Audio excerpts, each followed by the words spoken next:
Australian Herpetoculture podcast. We've been overtaken tonight, Luke, haven't we? We have indeed. From the mother country.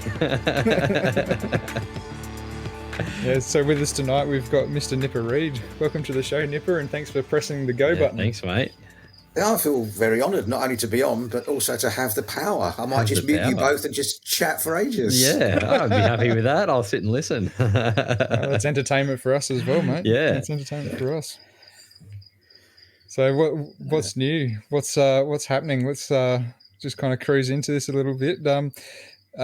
Sorry, I should probably start off with saying, for those who don't know, Nipper is a UK-based reptile keeper who now focuses on a variety of rattlesnakes and Australian geckos, funnily enough. So that's half the reason why we got you on the show. And the other half of the reason is we want to hear about rattlesnakes because that's something that's not in our wheelhouse at all. Oh, okay. So, welcome to the show again, mate. And why don't you just kick us off with giving us a bit of a brief history of what got you started in keeping reptiles? Okie dokie. I mean, it's no different from anybody else. I generally, and I'm very old, not like you two youngsters. I am old, and I can still remember. I was 4 years old, and I can still remember the very first herp I saw, which was in the Natural History Museum, although it was live because they used to have live specimens at that time, and that was a fire salamander, salamandra, and you don't get salamanders in Australia, do you? No. Yeah, but it's one of the most common European species. But I mean, I'm sure you've seen them in books and stuff like that. They're stunning yellow and black animals. And after that, I was completely hooked. And I started seriously keeping when I was about 15. My parents were super supportive, which I'm really lucky because a lot of parents wouldn't like their kids have a bedroom full of snakes and lizards and stuff like that. But I was really fortunate. So I started keeping seriously at about 15, and about the same time I started getting into field herping. Yeah. Now I'm so old that I'm pre-internet, so it wasn't like you youth that have the luxury of just clicking on and meeting 1,000 other people that like field herping. At the time, it was so hard. You didn't even know other people did it for a start. You felt like, am I a weirdo?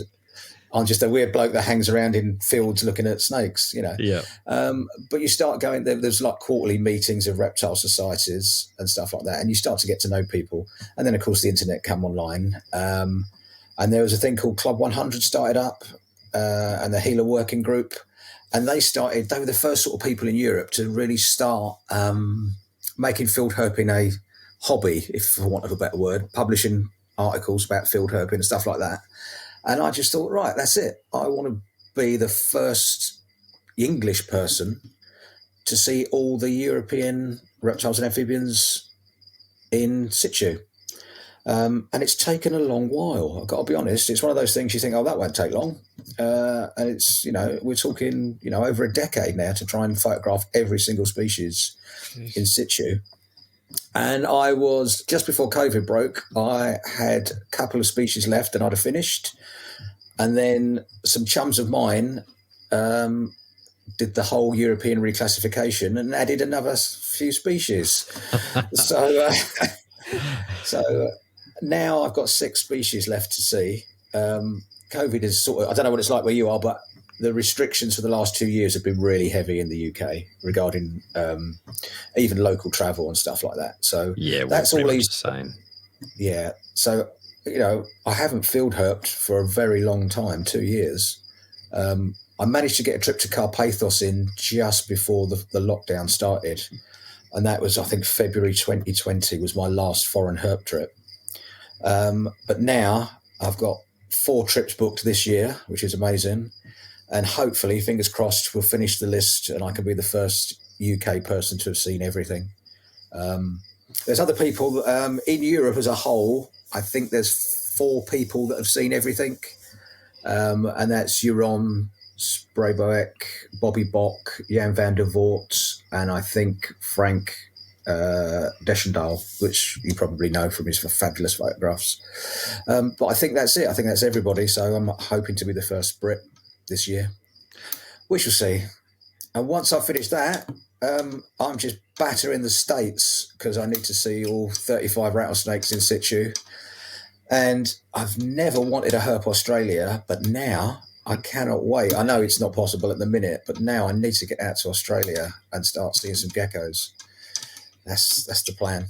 Well, I think there's talks of opening up soon, isn't there? Yeah. My wife's a travel agent, and she was saying that they're pretty much ready to open up to international tourism again. So, it's going to cost me so much money.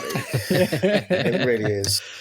There's so many Australians. There's nothing. Australia's always been interesting herp-wise because because of the diversity you have and the number of species. But I've always been mission focused on Europe, and then I'm just obsessed with rattlesnakes. So America's always been a focus as well. But now, geckos, man, you've just got so many species of gecko. Yeah, you've got to get out there. How many reptile species are there in Europe? Like what sort of number are you're pretty much up to? You're looking, it depends on which taxonomy you follow, obviously. Yep. You're looking at about 220, 230 species. Yeah.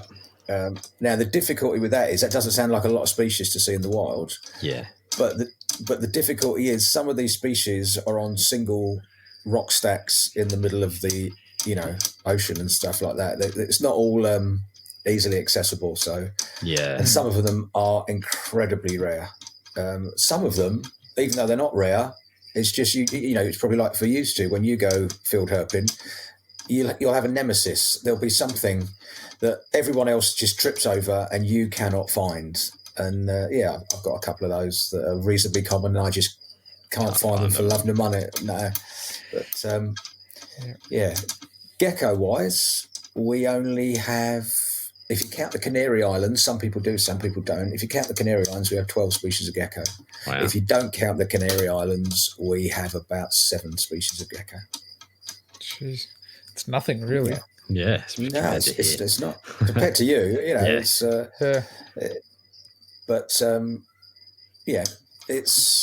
It's doable. If anybody wants to take it on, it's doable. But it's a lot of money, and it's a lot of hard work, and it's a lot of hours, and it's a lot of travelling. But there we are. What a feat to be able to get that. Like that'd be absolutely, like, if you're talking a decade of herping, like that's a long time to be able to get that sort of number up there and that together.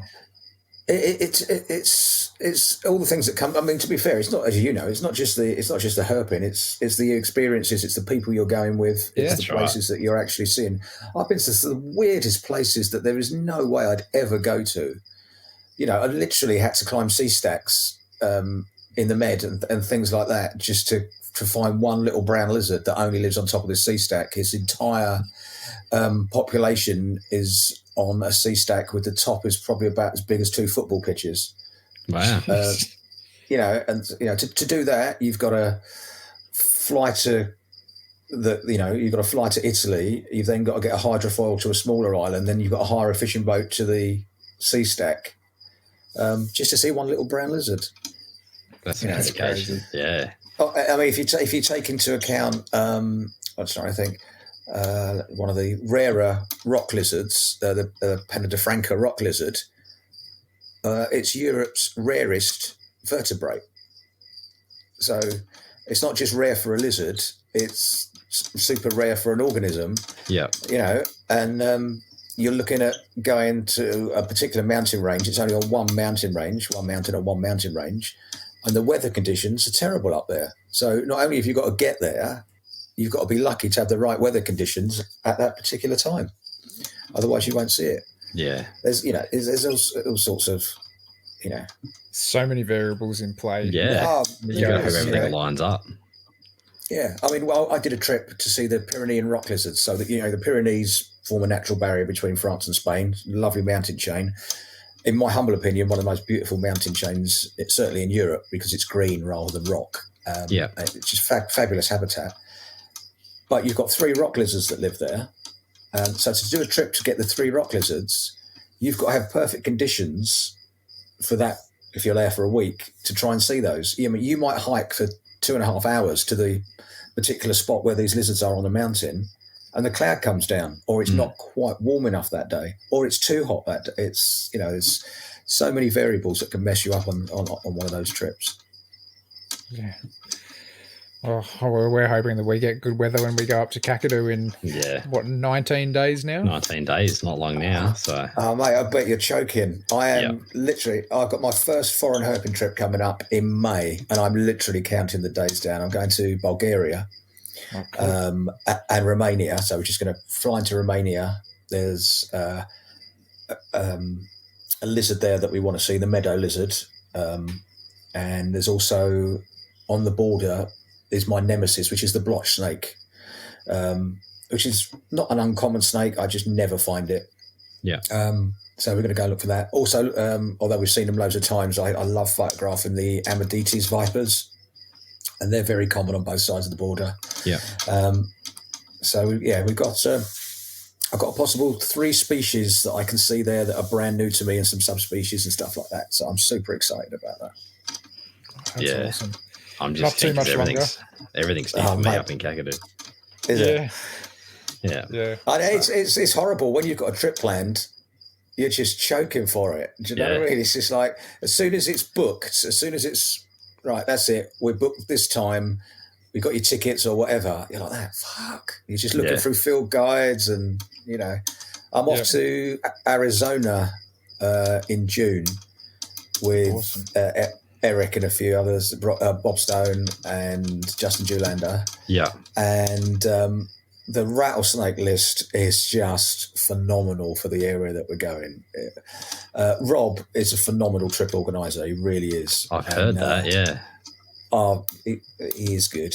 I've organised field trips for 3 decades, but Rob is very similar in the way that he does stuff to me. I really like his attention to detail is phenomenal. Yeah. And also his logistics of how he works out when you're going to do what. But the rattlesnake list for that trip, wow. I'll be giddy like a schoolgirl. I can't lie. If we see sidewinders, I will just be all over the place. That's that. I'm aiming to get some sidewinders this year, hopefully, or very soon, hopefully, and to see those in the wild would just be incredible. Also, there's my most wanted snake for field herping in the States, which is Crotalus willardi, the ridge-nosed rattlesnake. Yep. So he's got sites for that, and they were really successful on the last trip. They did. Yep. They found them on the last trip. There's black-tailed rattlesnakes. There's a twin spot, the little tiny, real high-altitude Pricei. I don't know if you know that. That's on the trip. As well as Crotalus cerberus, the little the sidewinders, which would be amazing. So yeah, I am absolutely, as you would say, sticking for it. And, after that, I'm off to Milos, one of the Greek islands that I've never been to, and that's got blunt-nosed viper, which annoyingly I'd seen before somewhere else, but they've just made the ones on Milos a separate species. So now I have to go and see those, even though it's exactly the same as the ones I've already seen. Yeah. But it's got a water frog there. It's got a wall lizard, and it's got a green lizard and a grass snake that I need to see. They're sort of subspecies, but I want to get some decent photographs of those. And then hopefully Zamos after that, to get the remaining rock lizard I need and the remaining snake I need. And that should be it. Happy days. Done. Then I can start ticking off Australian geckos. Well, it's like 190 species or something, I think, is in there, of Australian geckos, something along that. Yeah. Incredible. Absolutely madness. There's only 4 a stone throw from us, so... Yeah. We don't have too much just here, but there's enough to keep us entertained. It is incredible. And you asked me about my collection earlier on. Yeah. Yep. So it's really changing. And that is largely lockdown was really weird because I couldn't go field herping. And, it's really damaging to your mental health when you can't do what you really love. Do you know what I mean? You physically cannot get out there and do stuff. And I think, this is shit. And then Eric, who is a nightmare, started sending me some videos, and it was your videos of you doing, because I love natural vivariums rather than draws and stuff like that. Yep. But he started sending me videos of you doing your natural setups, and that sort of, this is good. I like this. And then he started sending me some of Frank's stuff from when Frank from Reptilian Diaries was Herpetoculture Australia.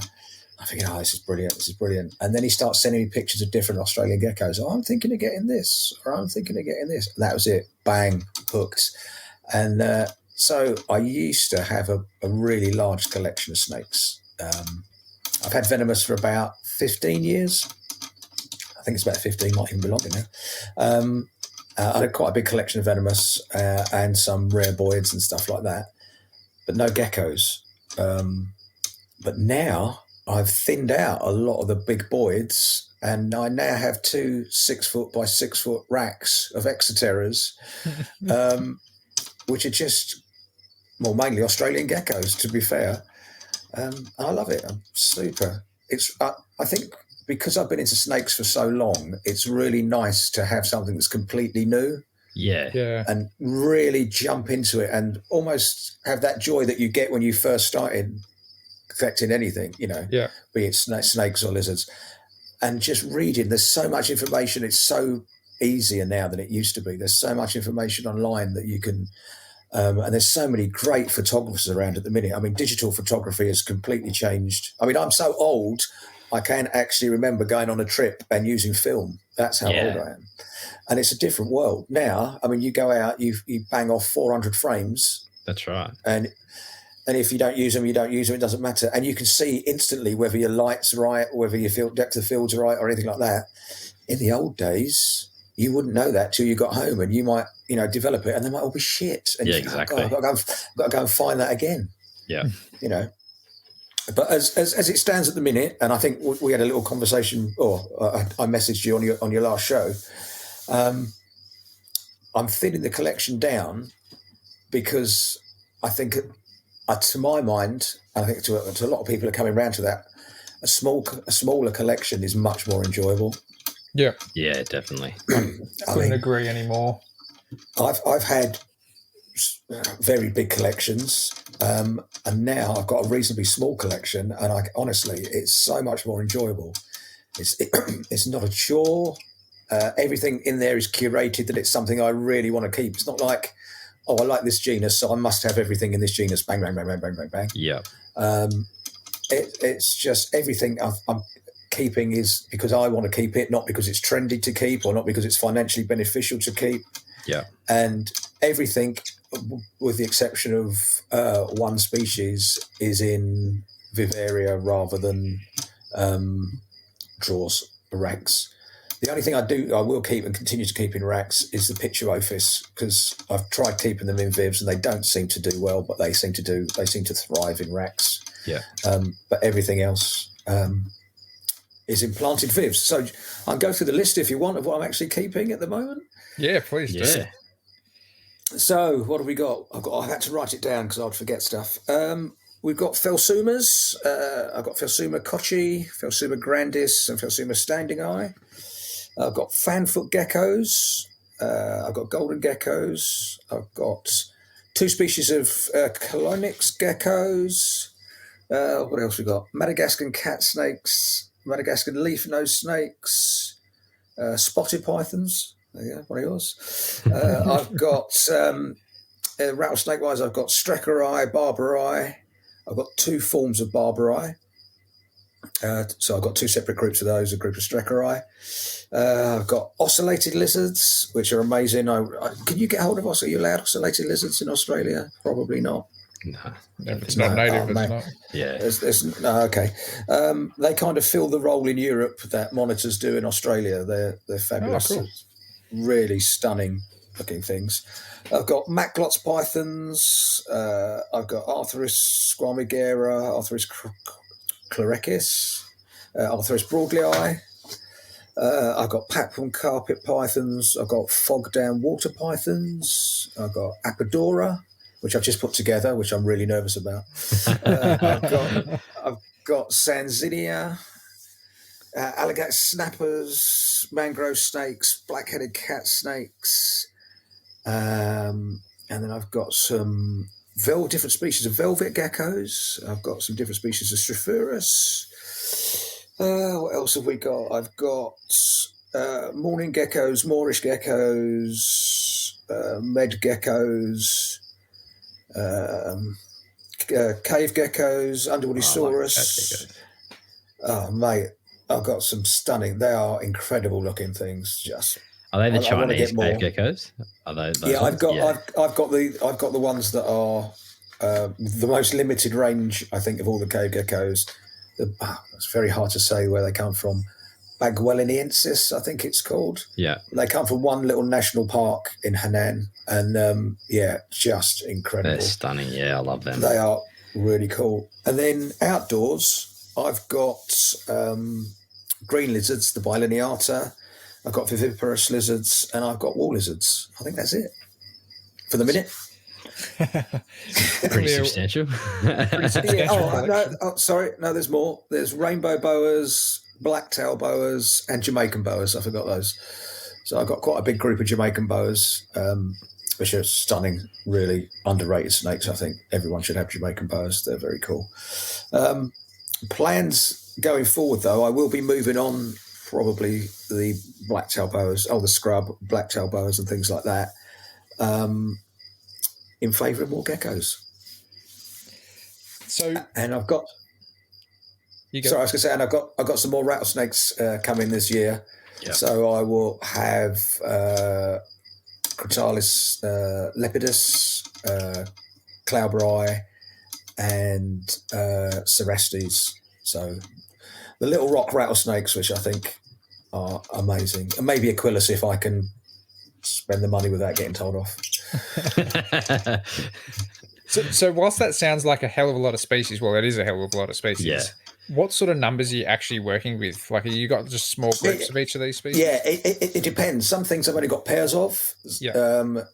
But then some things like the Jamaicans, I've got 4 of. Yeah. It just depends on availability and space and money. Obviously, with the Apodora, I mean, they're 12 and 13 foot each. So Yeah. I've only got a pair of those, and they cost silly money. So, yeah, I'd love a big breeding group of those, but it's the space Yeah. and the actual financial outlay. With the smaller rattlesnakes, I tend to keep them in trios. It seems to work really well there. Touch wood, I've never had a problem with that. So I think that's the way forward with the smaller rattlesnakes, is nice sculpted vivs. But yeah, kept in trios, there doesn't seem to be a problem. Most of the geckos are in pairs. If I particularly like a species, I'll have multiple pairs of them, but kept separately. Yeah. I mean, Pituophis, I don't know why, but I've got so many. I've the Northern Pines, I've got what have I got? I've got 4 of those. So it's a decent breeding stock if, you know. I forgot Mountain Kings as well, the Noblocki and Pyromelana. They're stunning snakes. It looks like, you know, a child's drawn a snake and coloured it in. It's just fantastic. So yeah. So, well, what's the sort of supply like of Australian animals over in the UK? Like, in particular, hard to get. Awful. It's so frustrating because you by far have the most visually interesting animals, I think. You know, and I'm lucky enough to have hurt around the world. I've hurt, you know, Malaysia, Cuba, Borneo, places like that. But when you look at the Australian stuff, oh my days! I mean, but we just can't get it. Yeah. We can't get it legally. You can, if you've got dollars, you can get anything. A lot of the shows in Europe under the table, smuggled into Austria and Czech Republic and stuff like that. There is pretty much everything available. But, you know, legally it is hard, particularly for Australian geckos, and the prices are obscene. I'm after some coggery at the moment, which probably would cost you pence to get.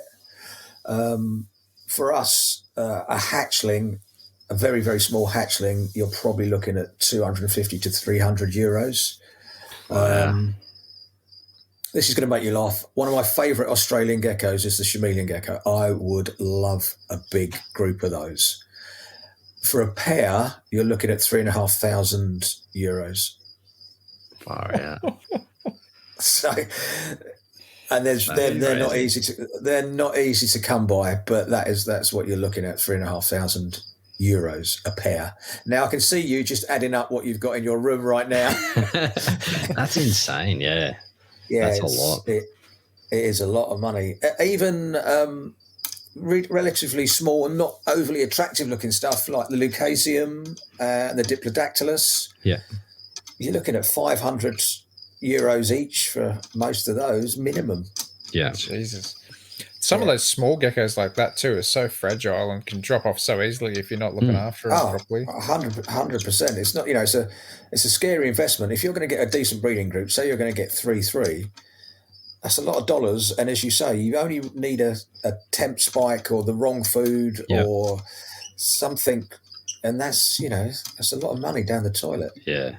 So can you import Australian native animals into the UK from, like, say, America or somewhere like that? Or at the minute, we are just on the cusp. Pre-Brexit, we could have anything. I could go to a show and I could wander around a show and I could literally buy anything. And there's a lot of stuff available at the European shows. I mean, the Ham Show and the Houghton Show. I mean, you're talking of the Ham Show, I think, has 100,000 people through the door. It's a massive show. Wow. And they have a separate venomous room, and the species range is phenomenal. And there's a lot of Australian stuff there. It's a great place to go for your Australian stuff. And I could just bring anything back, no problem at all. Yeah. Post Brexit now, it's just come in. We need now an import license to bring anything in from Europe, if it's CITES. Now, at the moment, most of the Australian stuff isn't CITES. Yeah. However, I believe the Australian stuff is about to be made CITES pretty soon. I believe in November. I think a lot of the Australian stuff is going to go CITES. Yeah, I vaguely remember hearing something like that. So that will push the prices up even further because it's hard work to get an import license for stuff. Yeah. I mean, one of the reasons I went over to the last show and spent so much money on Australian geckos is that was probably the last time I could import them without an import license. Yeah. But for things like Strophaurus, not all the species, but the majority of the species are available. Quite a few. You'd be surprised. I mean, you'll know better than me, but I think there's probably 19 species now. Strophaurus, I think. Sounds maybe. About right. Yeah, about that. Something like that. I would say, didn't they just describe one recently? I think they did. Yeah. I think it's like 19 or 20. Yeah. But I'd say you can get at least 12 in Europe. Yeah. I mean, they're not cheap, don't get me wrong, but I'd say you can get at least 12 of those in Europe. The velvet geckos are super expensive, but you can get Marmorata, you can get Fimbra, you can get Coggery, you can get, I'm not sure I say this right, is it Castanellawi or something like that? Castanellawi, yeah. That's how I say it, yeah.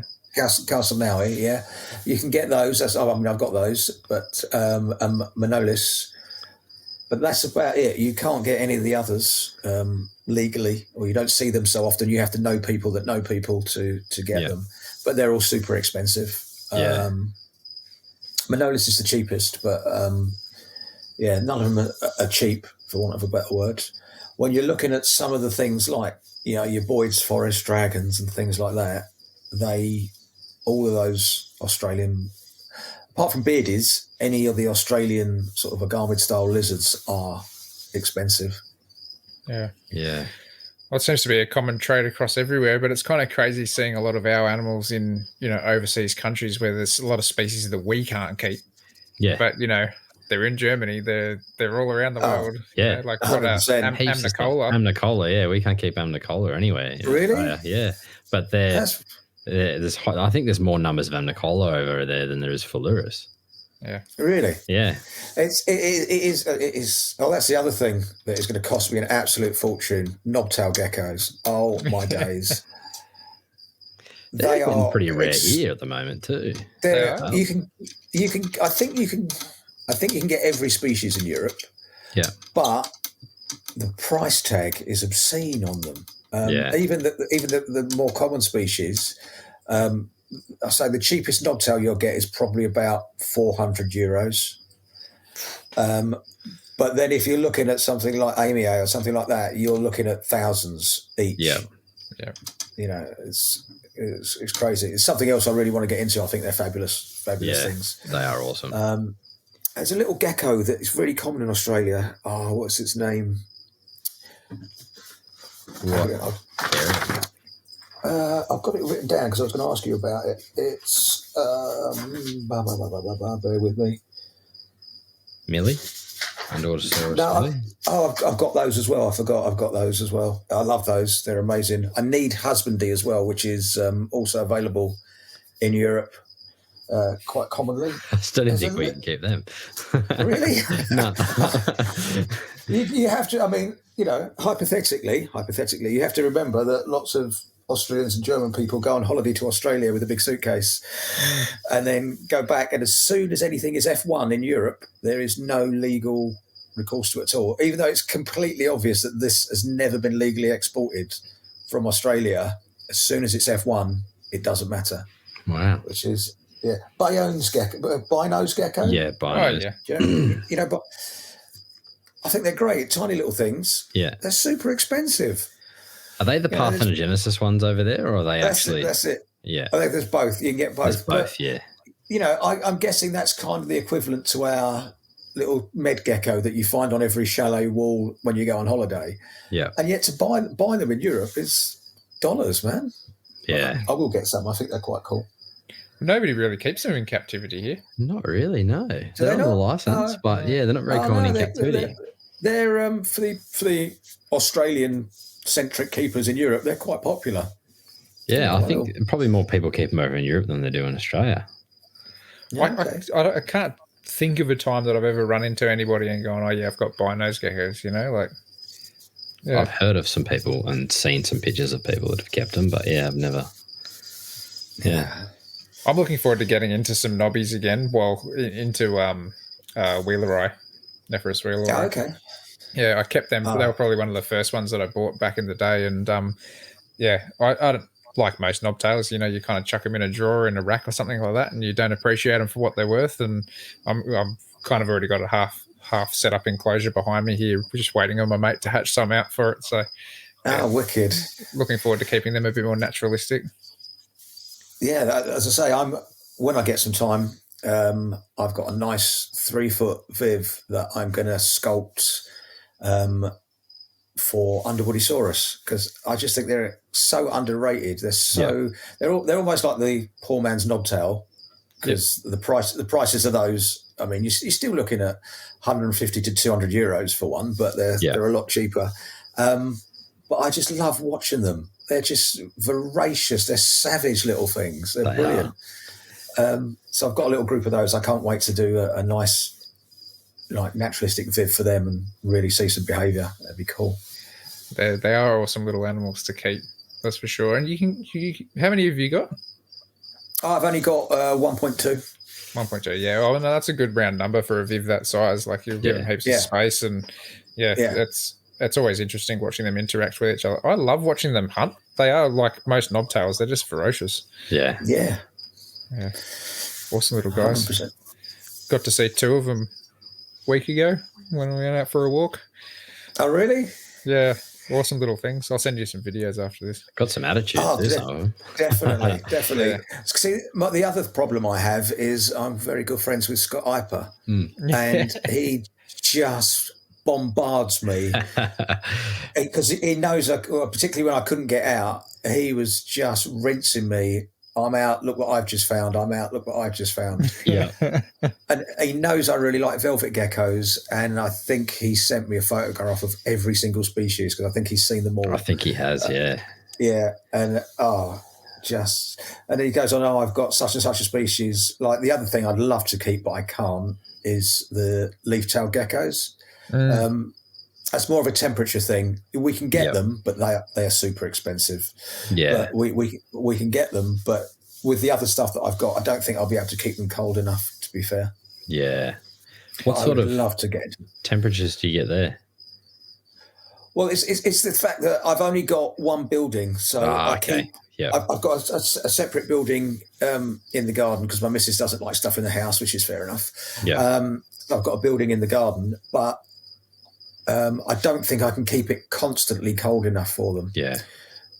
because with the other species in there, the residual heat and all that sort of stuff, even though everybody likes a temp drop, I don't think I can keep them consistently cool enough. Yeah. I think mine. You'd be surprised what they can take. My room sits in summer at about 29, 30 throughout the day. Right, okay. That's warmer than I thought they'd take, to be honest. Yeah, and same with the chameleon geckos. But obviously I keep the chameleon geckos lower as a just in case. Yeah. But yeah, that's the daytime temperature. If it gets hotter than that, I've got an air conditioner that I turn on. Yeah. But yeah, generally it won't get to 30 until late in the afternoon when the westerly sun is beaming straight on the wall. So I get all the way to pretty much late afternoon. I've got a little temperature and humidity sensor right next to my Berber up there, and that gets to 29 on a reasonably regular basis during this warmer weather. Oh, that is hotter than I thought, to be fair. Yeah. And you produce them too. You've had babies in that enclosure, hatch out of thing. Yep. So you're looking at around €500 each for those. Jesus. Wow. Yeah. Yeah, Jason's getting a whole stack of these things very shortly. Yeah. Yeah. He sold them all to me originally, just about. I think I collected a few more along the way, and then they're all going back to him. That's brilliant. Swings and roundabouts. I would love to keep, as I say, I would love to keep those and the Chameleon Geckos, which is two, or both species or both genus, just incredible. Absolutely love them. They're my bucket list to tick off herping, is to see all the leaf tails, except for maybe what are they, Exemius, I think is how you pronounce it, because I don't know how I'd possibly get there, and also some Chameleon Geckos as well. They're my bucket list. Where are the Exemius then? I think they're right up past on the very tip of Queensland in from what I've read, and when they found them, you got to get like a helicopter in there kind of thing to get in past all the boulders and stuff like that. So, I don't know. I really don't think I know anyone that's seen them except for the people that found them maybe. Oh, really? So, see, that would make me want to go and find them even more. Yeah. But even some of the Fulurus, they're pretty hard to find as well. So they're my bucket list stuff to tick off. So all the leaf tails that's wicked. Yeah, you've got to have a list. You must have a list in mind. Have you got you got a trip coming up? You said in a few weeks. Have you got leaf tails on that to see, or is it not the right area? Nah, we're going. No, probably 40 plus degrees. That'll cook in the day. Cook 'em. So you're going arid rather than jungle. Yeah, we're going to Owen Pelly country. Yeah. Oh, okay. Cool. So, but there's heaps of species of geckos out there, so I'll be happy. Yeah. What's your main targets for gecko wise when you're out there? Northern spiny tails would be awesome. So get those stripes. Okay. And I want to get some cave geckos. Oh, mate. Yeah. That is one thing I've never seen for sale in Europe. I mean, they're probably there, but what is it? Is it Pseudothecodactylus? I think it is. Pseudothecodactylus or something like that, I think. Yeah. They look incredible. Yeah. Absolutely. Is there angry two buggers? Species? There's 3. Is there?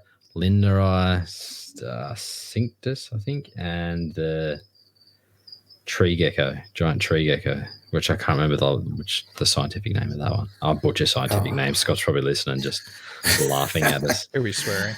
Yeah. He'll be swearing. He won't be laughing. Australis. That's what it is. Oh, okay. Oh, no, that. Should I be fortunate enough to go herping in Australia, that would be one of the top. That and Chameleon Geckos would be incredible. I think the Australis are kind of near the area where the Chameleon Geckos are, from memory. The giant tree geckos up near Cairns, I think, a little bit further north of Cairns, I think. I think they're a bit further up again. I think they're quite close to the tip, kind of in that savannah country on the other side of Iron Range and stuff, if I'm not mistaken. Yeah, I think you're right.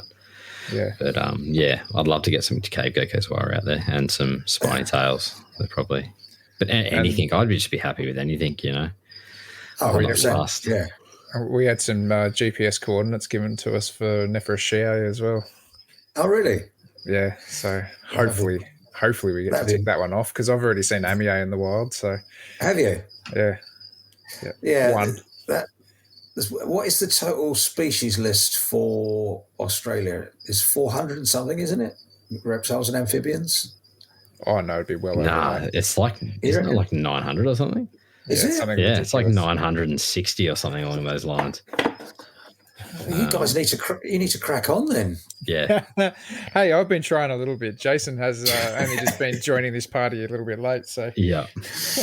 I've got a few species, but yeah, no. Do you keep lists? Have you got a life list for Australia? Yeah, I've started. Yeah, I've basically got one of my, because obviously I collect books as well. I've got a book, and I'm just going to go through and just put a mark next to each one I've seen.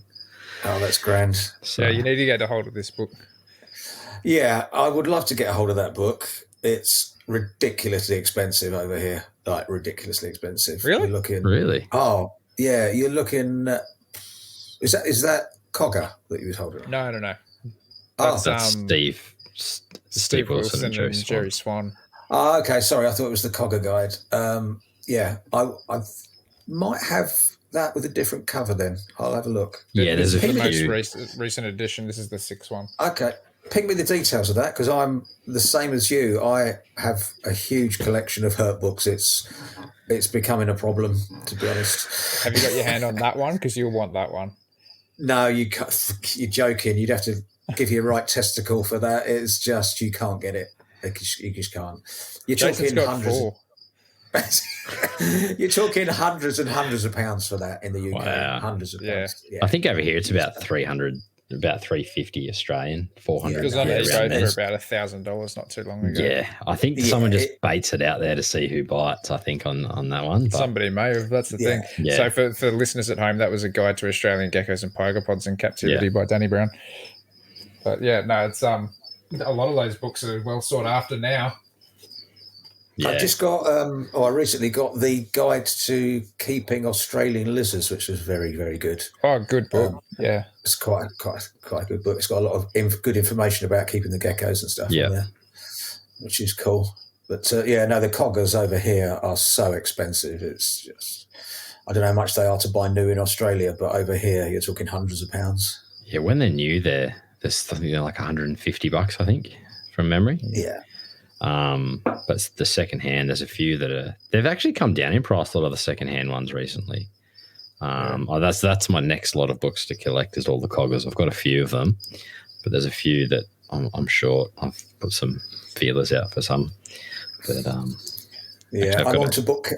on to bookcase number 3 at the moment. About to go to bookcase 2. Actually, I've got to message Matt Somerville about that book. Yeah, that book. I know the book you're talking about. Yeah, that's a book. So, but that's another addicting hobby. Oh, it is. It's terrible. It's they go hand in hand, unfortunately, and both are expensive. I tell you what. Talking of expense, I tell you what I have noticed when now I've sort of switched over. Well, not switched over, but now I'm keeping more lizards rather than snakes. Is how much it costs to feed them. Yeah. Oh, my days. You know, the snakes are all on, quail and chickens and things like that, which is reasonably cheap. The lizards are extortionate to feed. All the live foods. Yeah. Are you breeding your own roaches or anything like that? Or No. I don't feed roaches because I think they're disgusting. Yeah. And I have this massive fear. My building is insulated. It's just a perfect environment for cockroaches to breed. Yeah. And if my missus found out that there was cockroaches breeding, she would just burn the place down with everything in it. Same. So no. So I have to buy stuff. What I tend to do is I buy and then I'll keep it for a week or 2 weeks and I'll feed it myself before I feed it. And I will wild collect insects as well in areas that I know are pesticide free and safe. Yeah. But I am probably like yourselves. I am super geeky about feeding stuff. Yeah. So everything I buy will then have a diet of flowers or plants that I've collected from my garden or somewhere that I know is safe, and they'll be fed on those for a while. They'll also get beta carotene supplement. They'll also get bee pollen. And when I actually feed, they'll be dusted in a mixture of vitamins and calcium. beta carotene as well. So I either use Repashy Calcium Plus, or I use Arcadia Provits, and I mix that with beta carotene powder. So it seems to do the trick. Yeah. It's just, and also the regularity of feeding. Whereas before with the snakes, if I'm busy at work, I can think, fuck it, I'll feed those I'll do it another day or whatever. Exactly, another week if necessary. With the lizards, it's like, oh my God, they haven't fed for 2 days. I've got to feed them. Yeah. We've got a bit of a cricket shortage at the moment too. So, oh really? Yeah, you can't buy crickets anywhere. So I haven't fed my guys for like 4 days. So I'm just running around trying to find some crickets. Yeah. So I think I'm going to have to go down the roach path. Me and Luke were talking about that today. So. No, man. Yeah. But basically, word on the grapevine is that one of the there's basically like 2 big suppliers in Australia that do like bulk amounts of crickets to pet shops and things like that. One of the teams got COVID, and quite often they'll buy stock of each other to supply. And that then impacted the other guys. And then all the kind of like little third-party suppliers and stuff that, usually do bulk crickets and stuff themselves, they all got flogged because the other guys, the big guys were down. And now we can't get them. So, I'm sitting I work at a pet shop where I've got, 100-odd bearded dragons at any given time that I can't even get crickets for, or not enough crickets to actually keep them going. So we're trying to find other things, we're trying to smash salads into them. We're trying to do all sorts of stuff like that. Like even at home, my monitors haven't eaten crickets in probably, I'm going to say, getting close to 2 weeks now. I'm just resorting to little bits of meat and eggs just to kind of keep them going, but try not to feed them too much that they get fat. And then all the geckos are getting whatever crickets I can get. So so I'm running around all the stores if they've got crickets and buying those little plastic tubs and just taking like bunches of them at a time. So and then coming home and filling up my big tubs. that's like, you can still get mealworms and Super Marios and stuff like that, or no? Even they're hit and miss because everybody can't get the crickets, then they're going to the mealworms or the cockroaches or the black soldier fly larvae or whatever it might be. So the roll-on effect is massive. So that's why I'm thinking about just getting a colony of woodies going and just basically leaving them in the garden shed. There's a perfect spot in there for them. So to give you a bit of an idea, I'm not sure if you'll be able to see this on screen, but I've got like big plastic tubs up here. Okay. Any given time, like I probably have in the realm of about 5,000 bugs in those to kind of, that's probably about, maybe not so much bad now, but that'll be like about a fortnight or so worth of food for me. And at the moment, I reckon I've probably got 100 bugs in there if I'm lucky. It's not. See, that's something else you don't even think about with snakes. If you can't feed them for 3 or 4 weeks, it's not the end of the world. Yeah, even months, even a couple of months, it doesn't matter. Yeah. Particularly like the Jamaican boas and things like that. They will go off their food for months. Yeah. Remember Matt Somerville was talking about he had a brown snake that ate like once a year or something. Was it Ingram's or something like that? I think it was. Yeah, and it died, and he cut it open, and it was morbidly obese. Yeah, and it had like 4 feeds in a year or something. Yeah, it's crazy. Yeah, my gecko, I mean, particularly like the Strophaurus, they seem to want to, I'm careful not to get them fat, but they would eat every second if they could. It's crazy. Yeah. So, the other thing is, with your geckos, do you use UV? Are you using UV? Or are you not bothering? You are? I didn't. Well, you go first. So I didn't in previous years. I used to just feed a lot of calcium with vitamin D3 as kind of a supplement to try to get away without it. And I did the same for frogs and all sorts, monitors, everything pretty much, and didn't see any ill effect from it.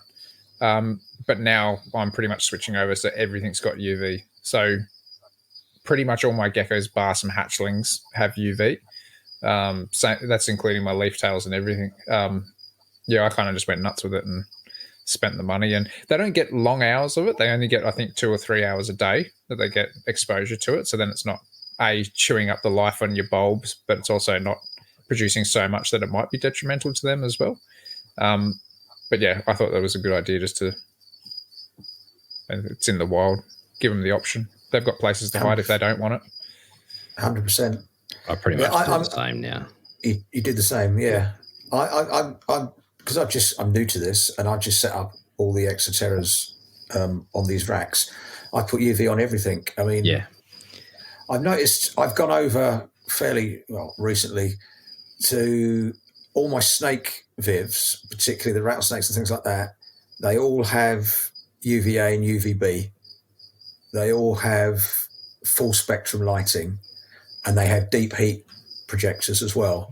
And I've really noticed the difference in behaviour. And I was guilty as anybody else. I've kept snakes in racks before with no UV, but just the difference, I couldn't now keep a snake without UV, full spectrum and deep. Having seen the difference in behaviour and just the sort of well-being of the snakes, I think it's, incredible. Yeah. And for the gecko, I mean, I presume both of you have seen Strophaurus in the wild. Is that right? I haven't seen Strophaurus. I haven't yet. No. You haven't? No. You're not even Australian, are you, really? I spent a lot of time looking for him in Alice Springs and Yulara and stuff, and everyone was swearing blind and blue that they were everywhere out there, and I didn't get lucky to see one. Yeah, it's always the way when someone says, "Oh, this is the spot," you'll trip over him. Yeah. You never see him. I mean, even Eric's seen Strophaurus in the wild. What's the matter with you? Well, he saw a bloody arm Pelipython too. He did, yeah. I was up there 2 weeks before him as well, and I got nothing. I saw a few water pythons, and that was pretty much it, apart from the crocs, but the crocs is kind of standard. Yeah. My question was, because presumably the way, unlike most geckos, Strophaurus stay out all day, don't they? They're all right. They go underneath a twig or whatever, but they are out in the sun all day. Yeah. Surely, it's not like they go under a piece of bark or a stone or whatever. They're out, so they must require, or they must have adapted to acquire quite a lot of UV naturally. Yeah. Yeah. So if you're keeping them without, it's got to be detrimental.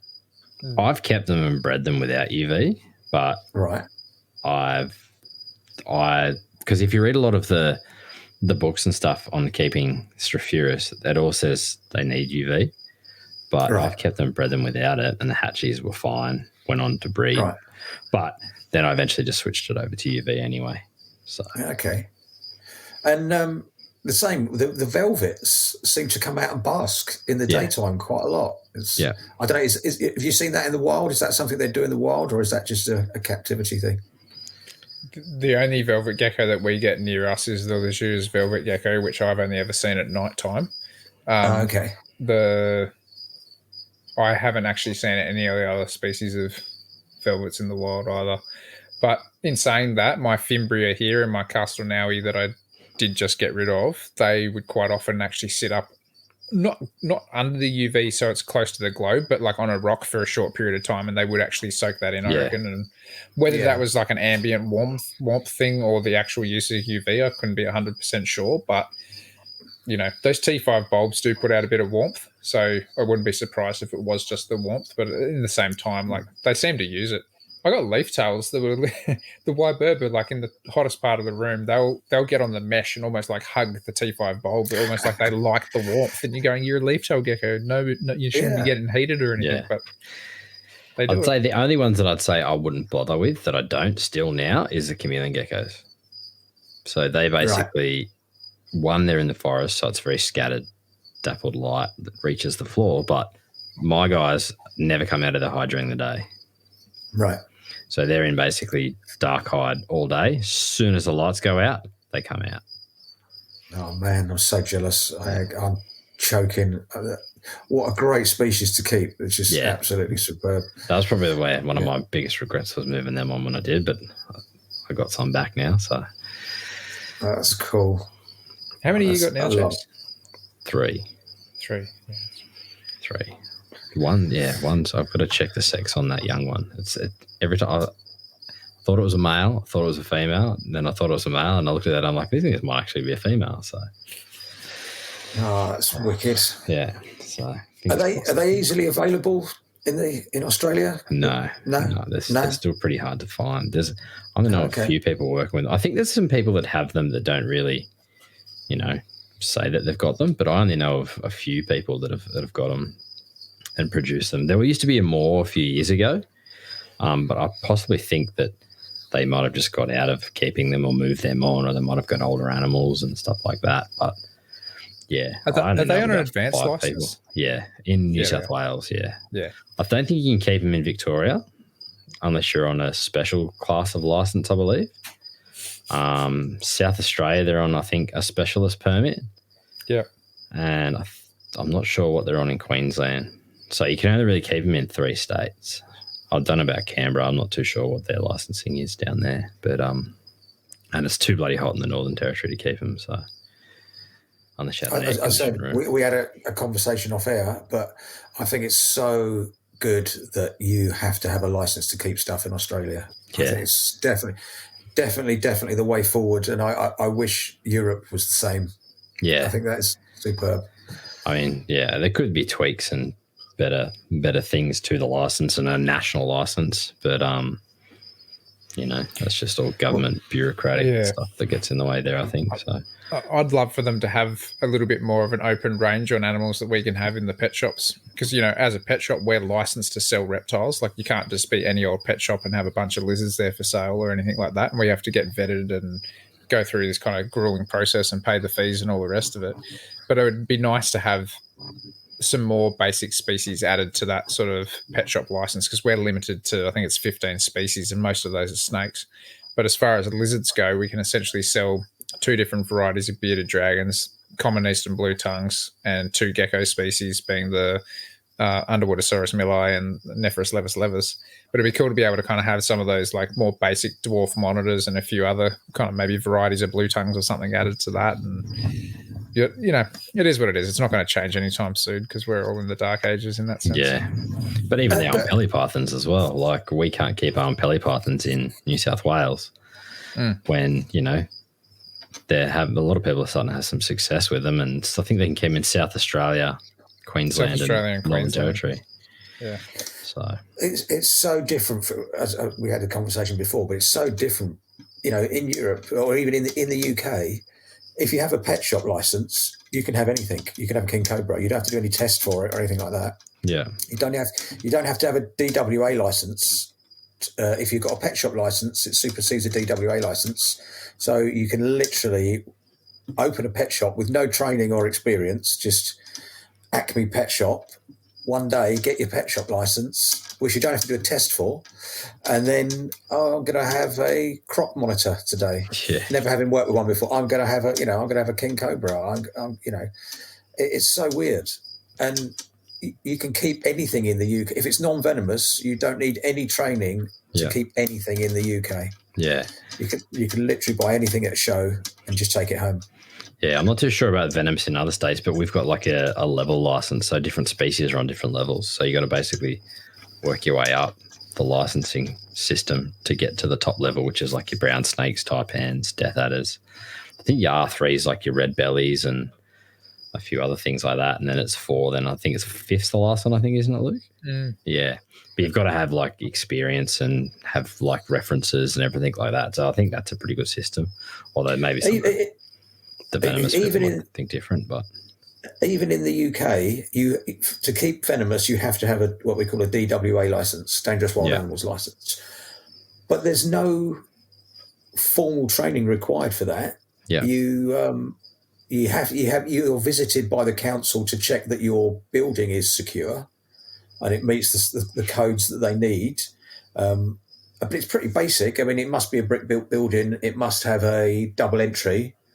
With glass doors, but there's no formal training. Literally, once you've got your license, you have to do you have to have a bite protocol. You have to send off all your bite protocols for what you're going to keep.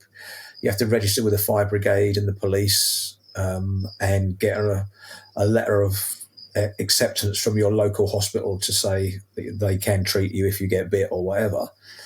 But as regards to the actual nuts and bolts of keeping, there's no tests, there's no training required. Once you've got your license, on day one, you can go and buy what you like. And in most of Europe, you don't even need a license. Yeah, literally anybody can have anything. It's really strange. Because I think you have to do a venomous handling course here as well, don't you? Yeah, it's some sort of like basic mentorship, essentially. Yeah. I mean, for the DWA in the UK, it's advised, but it's not mandatory. You don't have to do it. It's crazy. And, at the European shows, as long as you're 18, You walk through the door, and there is no requirement. They don't ask you anything. It's just cash changes hands, and you could literally be 18 years old, never having handled a corn snake, and then you can buy a puff adder. A puff adder's a pence in Europe. It's weird. That is bizarre. Yeah. I mean, I've always liked the idea of getting some of our outer species. I think if I was going to get into venomous, that would be something that I'd be really interested in. But something that Matt Somerville said on one of his podcasts that he did with us, I think it was on the venomous snake one, that really kind of made me second guess myself with that is like, but what happens when one day, it gets a stuck eye cap or something like that and you have to remove it? And it's like, well, yeah, I kind of didn't think about that. You're kind of thinking about just having a easygoing venomous snake in an enclosure that looks nice or whatever. But yeah, you're never going to really know how you're going to handle that sort of thing until you actually have to do it. And I think the thing for me, which I notice is, and one of the reasons for a smaller collection now, because I used to have a lot of venomous snakes, is it's not like a normal collection where, I've got an hour, I'm going to quickly go in, I'm going to check the water bowls, clean the water bowls and leave. You can't, it's never quick. Yeah. You can't, obviously you're not going to just quickly slide open the door, put your hand in, grab a water bowl, clean it, put more, everything you do, you've got to have a little plan in place, and it takes so long, and you can't be you can't be in a mood not to do it as well. You can't, if I've just come off a night shift and I'm tired, I'm not going to go and do any venomous stuff. Yeah. If I'm feeling like I've got a bit of a cold, I'm not doing venomous stuff. If I'm stressed for whatever reason, I'm not going to go and do any venomous stuff. So a smaller collection, I think, helps with that. Because, at the height, when you're looking at, 40 or 50 venomous snakes, that's a lot of time and work, and it becomes almost a chore, not a joy anymore. Yeah. But that said, some of the venomous species are amazing. I mean, Australia, again, is spoilt for its venomous stuff as well. Yeah. I would love to. I won't, because, where the collection's going, it's just going to be North American stuff and Australian geckos. But some of your venomous stuff, I could easily get into. Your death adders are fantastic. Yeah, some of those death adders are stunning. Oh, Scott sends me death adder porn on an almost daily basis, but yeah, he's got some cracking. There are some cracking species out there. But even some of the brown snakes too. Yeah, your tigers and your brown snakes, beautiful, beautiful things. Yeah, really cool. The only thing you don't have very many. You don't have many colubrids out there, do you? No. Whereas most things in Europe are colubrids. It's weird. Yeah. Yeah, America's back to them as well. Yeah, you've got night tigers though, which are amazing. I've just sold mine. I had they used to be the same, but then they split them. So I had Boiga flavescens, which was split from irregularis, but they looked very, very similar. Beautiful, beautiful snakes. I'd love to. Yeah, I'd love to see those in the wild out there. Where we're hoping to in a few weeks. Yeah. Are they in the arranged for when you do your trip? Oh, wicked. Yeah. That'd be amazing. Yeah. And then we get the regular brown trees, the irregularis, all around us. So actually, one of our first nights herping together, when Jason came out, he got to see one of those for the first time. So that was pretty cool. Oh, it's wicked. That is cool. Is there many? A couple of them for a while now. They're a good little snake. Yeah, they're cool. Is there many Australian venomous in the hobby in Europe? Yeah, it's they seem to be more easily available than anything else, to be honest. Oh, really? The death adders are super popular. Most of the species are available. They're not expensive at all. They're fairly good breeders. I think that's one of the things that keeps the price down for those. The bigger elapids, you see them, but they're not super popular. They're not so pretty. But certainly, the death adders, there's a huge following for that sort of thing over here. Yeah, because I don't really follow many like overseas. I'm on a few of the gecko stuff, but when it comes to elapids and stuff like that, I don't really see much of what's out there. There seems to be like distinct tribes, for want of a better word. Australian geckos are massive in Europe. There's loads of forums and Facebook groups, and there's a good network of breeders and that sort of thing. the serious, that sounds horrible, not the serious, people that are into the beardies and stuff like that, we can get a lot of different species of dragons in Europe. Just, so there's quite a following for that. And then you've got like your forest dragons and stuff like that. There's quite a following for that as well. Blue-tongued skinks are massive over here. Yeah. And massive in the States too as well. Yeah, all species are available, like literally every location. Yeah. I think they were smuggled out in bulk during the 90s. I think literally every location you can get. And the pink tongues and stuff like that. Egernia is very popular over here at the minute. Stupid prices, but particularly like the Stokes signs and stuff like that. You see those quite often at shows. As I say, the death adders and obviously your carpet. All the Australian pythons are huge over here. There's a massive following for it. But the only thing we can't get is Oempeliensis at the minute. Yeah. Legally, they're around, but legally you can't get them. Yeah. But I think, were they talking on NPR that they could possibly get out on like zoo permit type system, I believe? Yeah. But everything is available in Europe if you've got cash. Literally everything. Yeah. It's that the black hole that goes straight from here to Germany or something. It goes straight from it's normally Germany / Czech Republic. Yeah.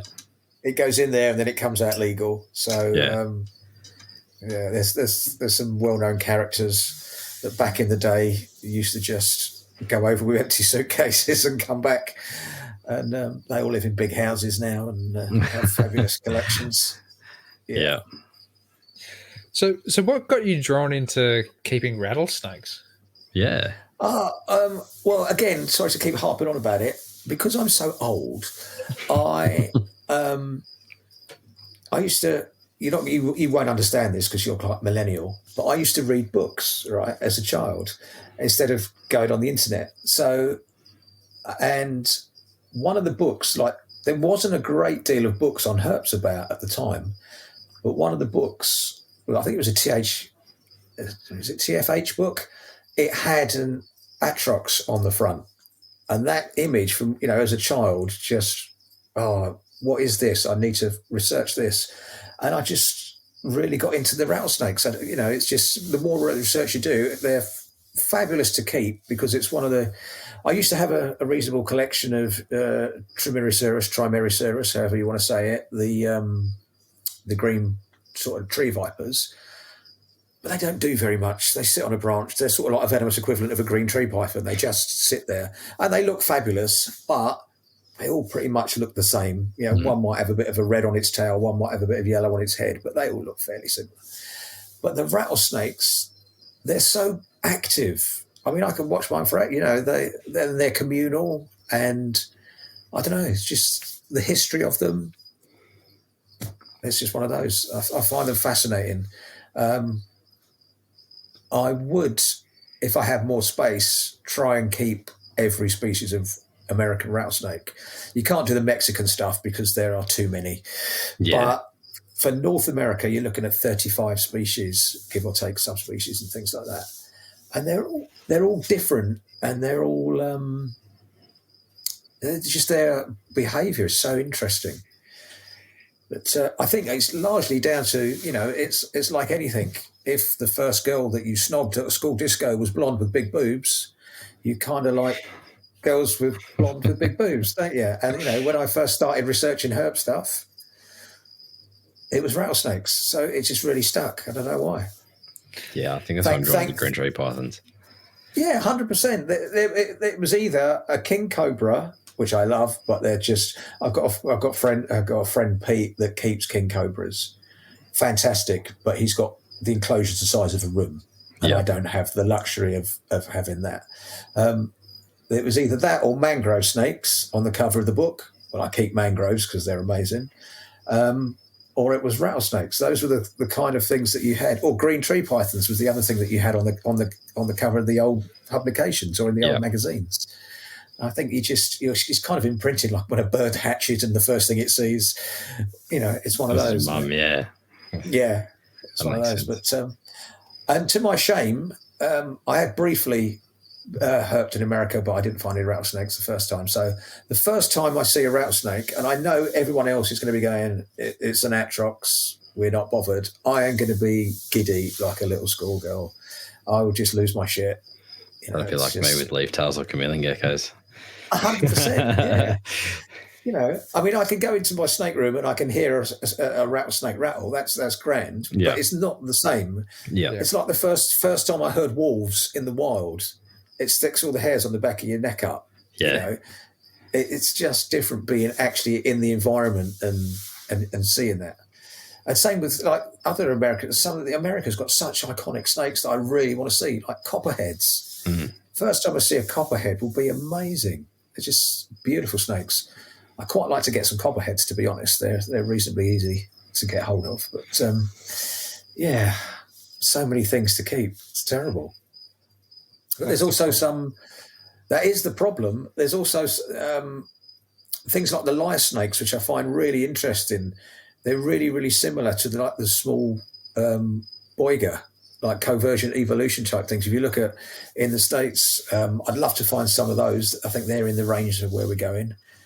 And Coleonyx, the little geckos that I keep, when I see one of those in the wild, and hopefully we will see them in Arizona, that'll be phenomenal. Yeah. And I think like yourselves, when you go herping, I bet if you see a species that you keep, when you come back, you probably alter the viv that you're keeping it in because you've seen the habitat. You think, I had an idea in my head, so you build your viv, but when you actually see it in the wild, you go, actually, no.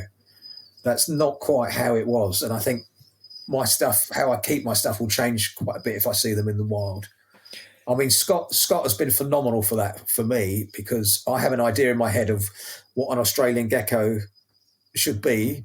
The trouble is when you look in the guidebooks, they tend to take the photograph on something that's photogenic, not necessarily the habitat. Yeah. So you get, if you've not been there, you get a false idea of what the environment is because they want the beautiful shot for the book.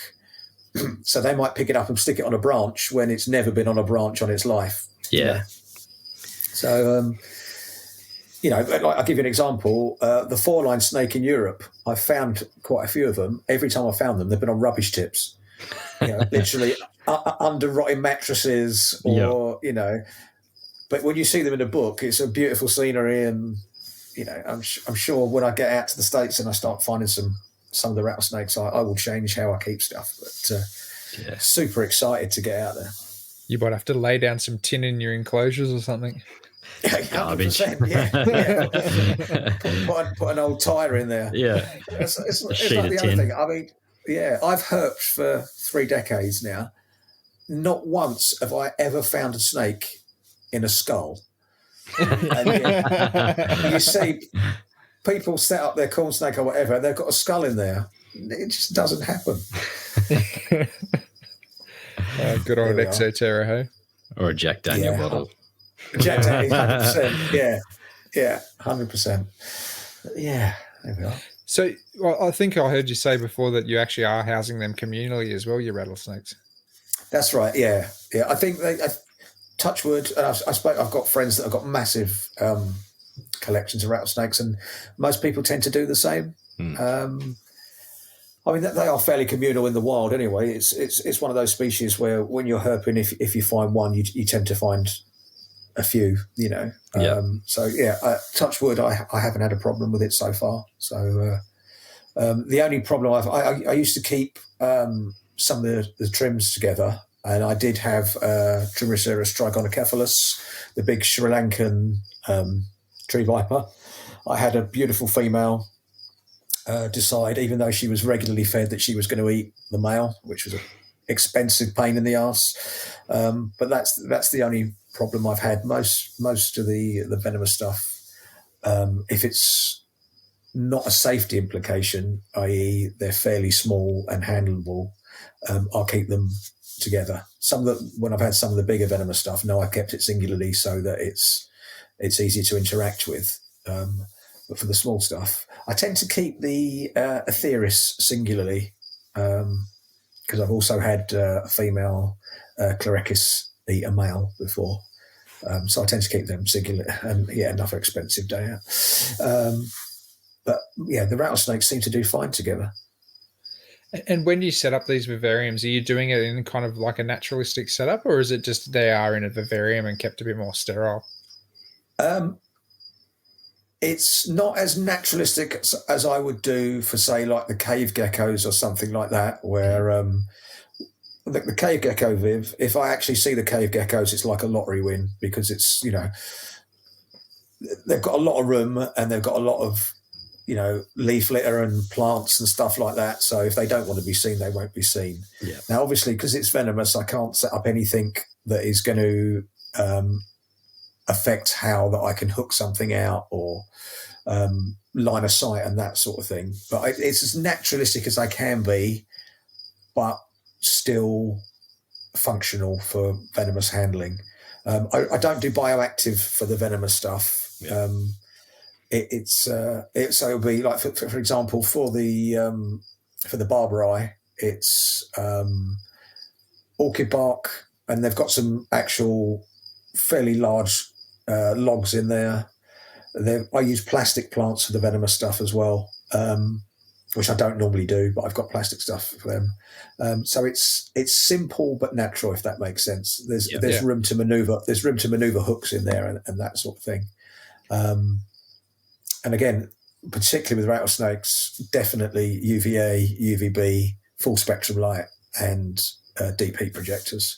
And they will literally, before they're on timers, obviously, and before the deep heat projector comes on, before the UVA comes on, they will come out of their hides and they will go and sit underneath, because they know that that's going to come on. It's great to see that they're getting comfortable and habitualized to that particular viv. Have you got a favourite brand of your UV and your deep heat projectors? Yeah, I use Arcadia for everything. Yeah. I like them. I think the Arcadia I use for the UVB. I use the Pro T5 kits. I presume they're available. You can get them where you are. Yeah. I like those because they all link together. So if you've got a stack, rather than having loads of plugs, you can just like daisy chain them all together and have one plug.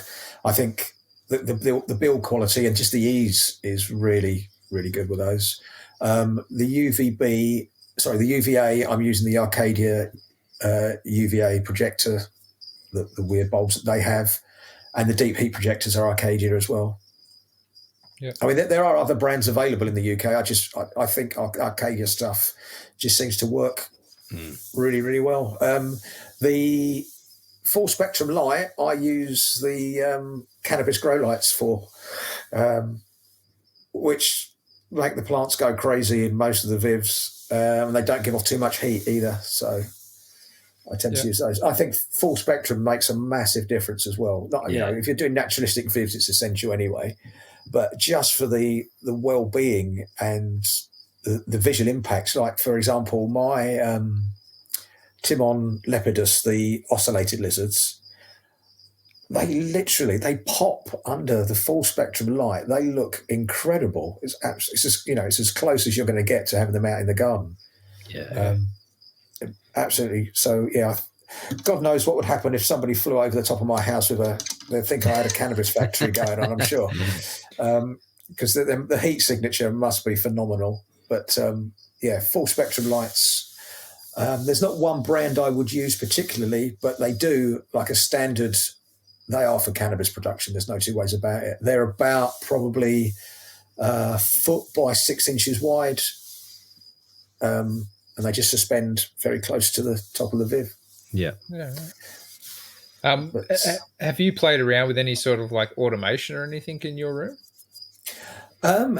Not as much as you guys do with your what's the company that the products that you what are they called? Grid Connect. Yeah, not to that extent. I'm old school. I have used a lot of the computer stuff. I don't like it so much. I drive a Land Rover. That will tell you. I like old school and solid in so much as that I like habitats. So I do like to physically go in and turn the stats on in the morning, or my missus will do that, purely because friends of mine that have been in the hobby for years, as in traders, retailers like yourself, they say like the habitat dial, they sell thousands of them. They never have any complaints. They never have any accidents with them. They never have any brought back. Whereas some of the newer ones, and I've used the newer ones, they have a lot brought back. They have a lot of potential heat spikes and things like that.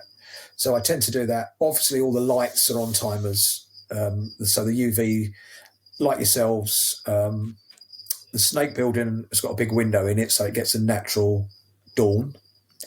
And then the lights will come on about half an hour after a natural dawn.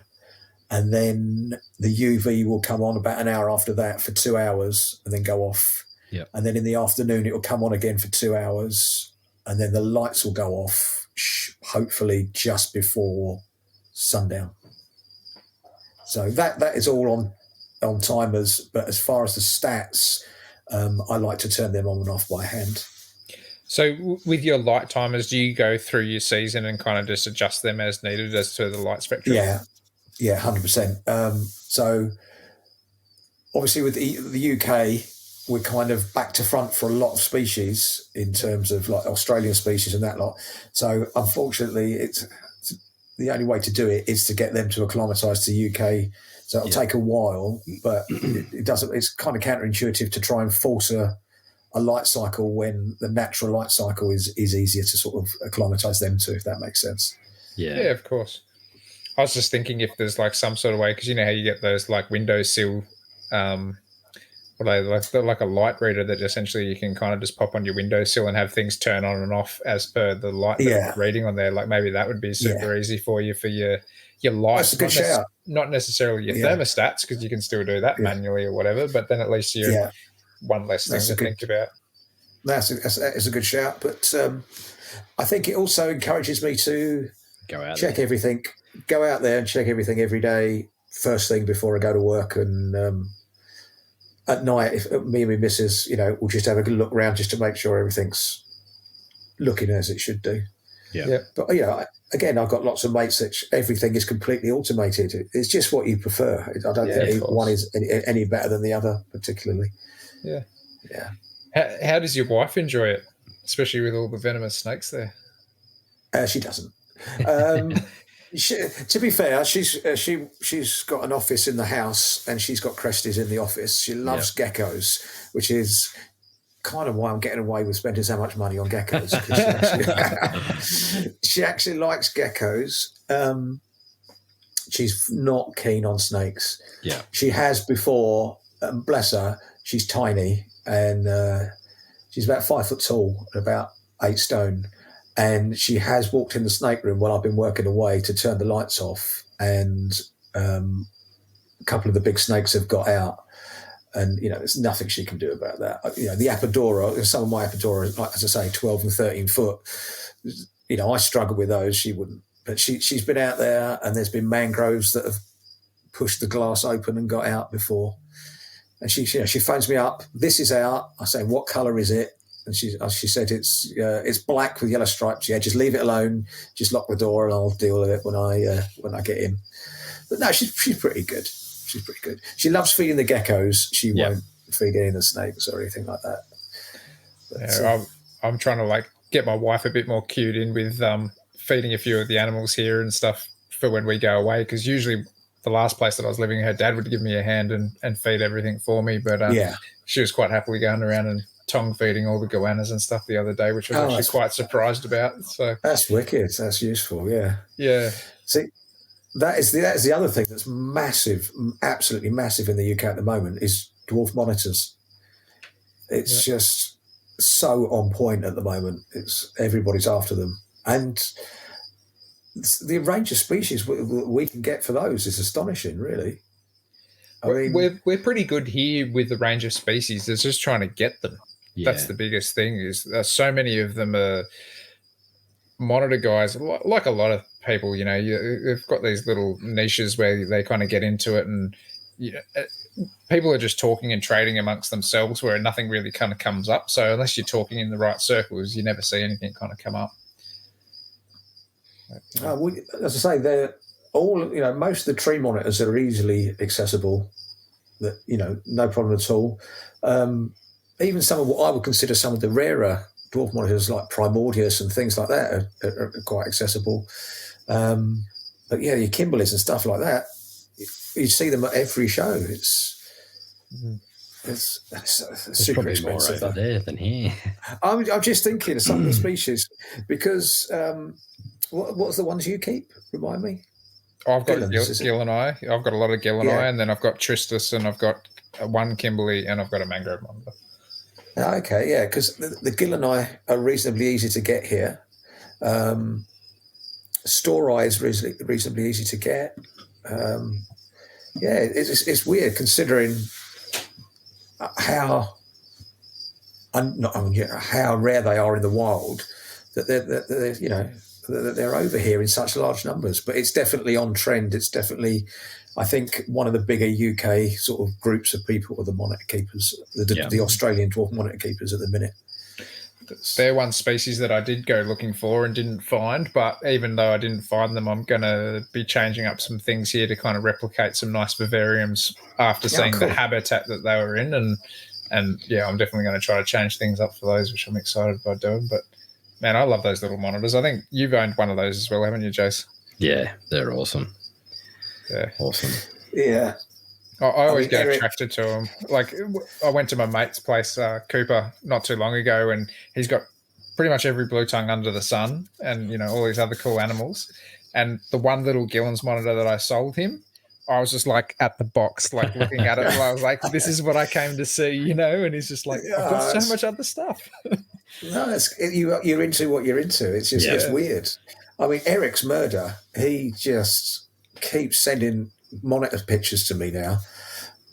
What I can see him thinning out his carpet collection and keeping mostly monitors. Yeah, it's strange how people evolve through the hobby. It's good. I like it. I just find them so interactive. They are, yeah, 100%, and they're very switched on.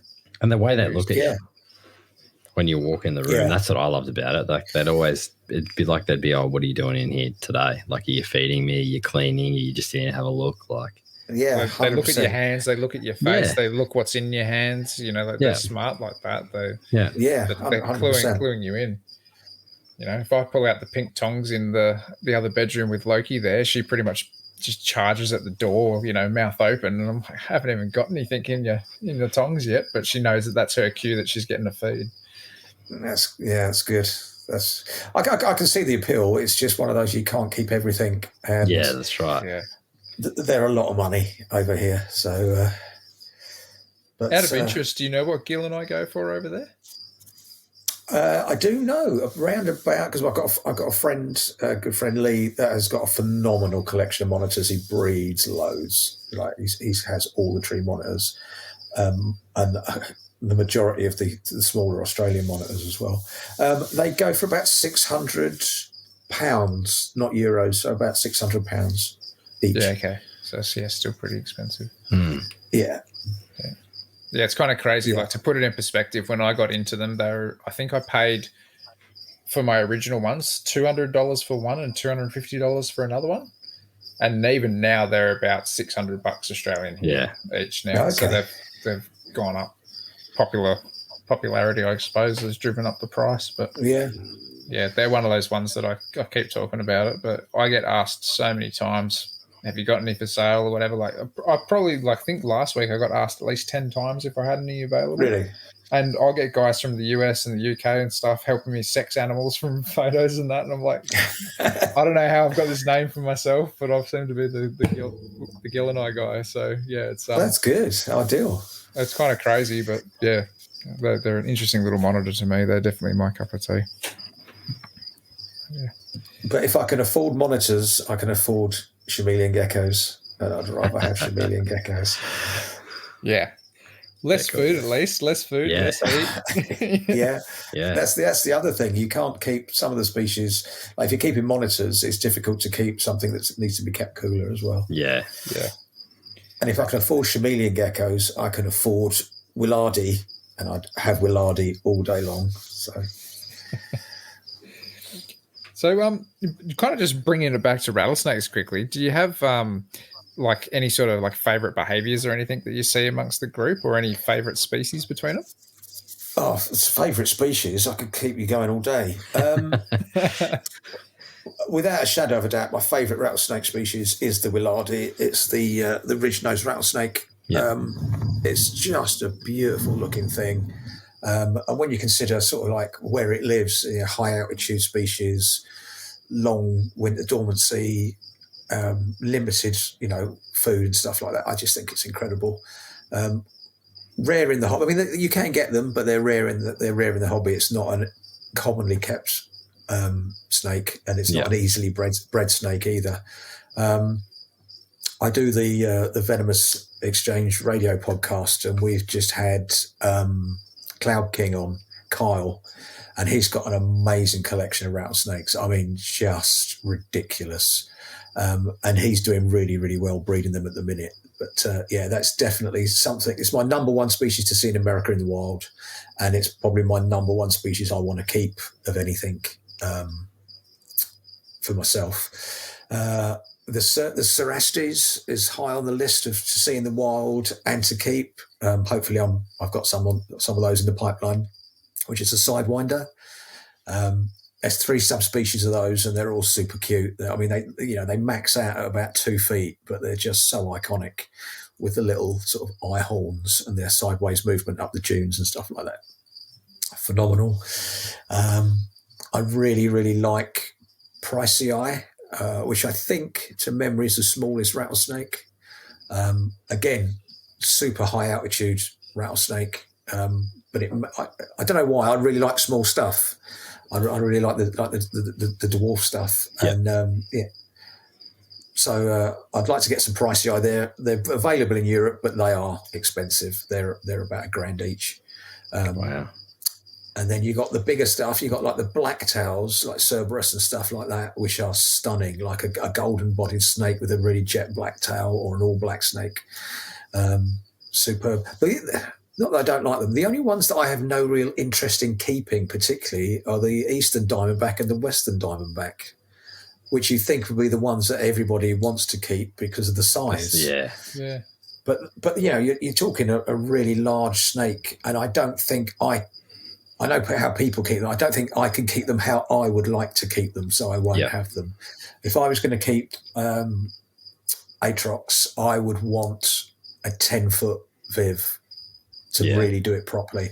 And I just don't have the space for that. My bigger Vivs have got the Apodora in. I can't. I don't have the space to do that properly. So I wouldn't want to keep them not how I think they should be kept, if that makes sense. Yeah. But I'd love to see them in the wild. Absolutely love to see them in the wild. And then you've got the Owen Pelly of the rattlesnake world. I'd love to see the long-tailed rattlesnake in Mexico. Unfortunately, where you find it is not the easiest or safest place to herp. You don't want to be a white bloke with a really expensive camera looking like you're a member of the CIA or something like that, looking at narcos in that sort of area. So, you'll end up in an orange jumpsuit nailed to a post somewhere. So it's a difficult place to herp where you find them, because it's also massive for coke productions and stuff like that. So I'm not expecting to see those in the wild anytime soon, but I'd love to have some of them. They are. I'm sure they've been smuggled into Europe. I mean, everything else has, but you just don't see them. Yeah. Do you notice any sort of like interesting behaviours about some of the dwarf stuff that you do keep? Like any sort of kind of quirkiness to them? I love the habitualness of them. I love the fact that they have a real routine. Yeah.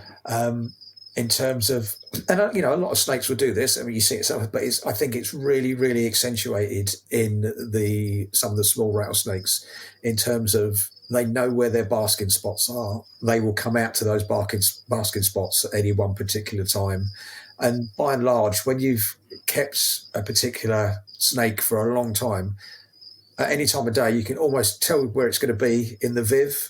I really like that. I think that's quite good. And I like the fact that they are quite social in nature, that you don't see any aggression between them. Even at feeding times, I mean, I do separate to feed, but you just don't see any food aggression between them or anything like that. They're really, really chilled species. They're not like when I've kept Aspidelaps and the Trimerosaurus and stuff like that, and they're really, at feeding times, they're really lively. Hooking them, they can be really lively and stuff like that. The rattlesnakes are really docile by and large. They're not bluff striking or anything like that. They'll just kind of look at you. They might rattle their tail. That's about as far as it goes. They're really docile, easy to keep species, and they're really hardy. Yeah. But I do think, particularly with rattlesnakes, you need to get the cage parameters right. They will live forever in really bad conditions. But I think if you get the conditions right, they really thrive, and you can see that. So, I lost my train of thought here. When you do separate to feed them, are you just pulling them out and putting them into kind of like separate containers or something? Let them eat and then pop them back in the enclosure. Exactly that. Yeah. Are you breeding them as well? I have bred them. Yeah. The babies, so I bred, the season just gone, I bred Cistrurus miliaris barbari. The babies are minute, absolutely, are honestly just, I would say 4 inches, 5 inches long. Wow. And thinner than a pencil. They are literally minute. Look exactly like the adults, which is nice. The colours are fantastic, but they're minute. I'm quite lucky in my snake building, or as it is now, snake/gecko building. I've got 5 species of gecko living wild in there. Yep. Wow. Some intentionally, some not intentionally. Like some morning geckos have escaped and they just breed like nobody's business. But I released, so I've got some European Hemidactylus in there. I've got some house geckos, and I've got Moorish geckos that just live. I've got a couple of golden geckos which just escaped. So there's a lot of geckos that live wild in there, and I will find a lot of baby geckos when I'm moving equipment or I'm moving a viv or something like that. It's not uncommon to find hatchling house geckos and things like that all over the place. So that was ideal for the baby rattlesnakes, the tiny little house geckos, which is kind of what they'd eat to get them feeding. Yeah. Because otherwise, if you're going to look at assist feeding, even a pinky head would be big, Wow. So you'd need to cut off a pinky leg or something like that. They're so small, and it's never great to assist feed a venomous snake, even something of that size. So so the live gecko seems to be the way to go for those. Jeez, tough to get them going. Yeah, they're but they are hardy little things. You think the conditions they live in the wild. Yeah, that's true. And I think the mistake oftentimes in captivity, when you see some of the smaller rattlesnakes, something like the Pygmy Rattlesnakes, they're like 2 foot long, but they shouldn't be. If you look at, I speak to Phil Wolf almost daily, and he herps Florida because he's from Florida, and he sees Pygmy Rattlesnakes every time he goes out. And the average size for an adult breeding Pygmy Rattlesnake is under a foot. But in captivity, you're looking at 2 foot because people are overfeeding them, they're power feeding them and stuff like that. So I do try to keep mine on a realistic diet. So I try to keep them, around a foot, just over a foot for the Barbary. For the Streckery, they're slightly bigger, but yeah. That's such a handy little size snake. It's honestly, it's perfect. They sit out and bask all day. They're not cage aggressive. They're social. They're fabulous colours. You can't fault it. If you want to get into a venomous, they are absolutely perfect. Yeah. Well, what's the anti-venom supply like over there for these sorts of animals that you're keeping? There is none. So in the UK, it's in the States. You have quite a good supply of crowfab, which is like the standard rattlesnake anti-venom. In the UK, to get anti-venom is if you can get it, it's ridiculous. It's prohibitively expensive. Yeah. But actually physically getting it is almost impossible. So that has always tempered what I will keep, and that is why I've never kept the big bitters. I love rhino vipers and stuff like that, but I've got to be realistic. If I was to take a bite from a rhino viper, I've got to go to hospital. My local hospital has then got to go to send somebody to a London hospital to get the particular anti-venom, bring it back, and then start using it. It's a massive time delay. So it's not something that I would want to keep, something that there was a need for a serious anti-venom for. It's why, one of my favourite venomous snakes to keep will be the Komodo Island Trimeresurus. I don't know if you've seen them, the blue insularis. Yeah, from memory. It's like it's a bright blue tree viper. Yeah, it's like a Disney viper. It's just amazing. Yeah.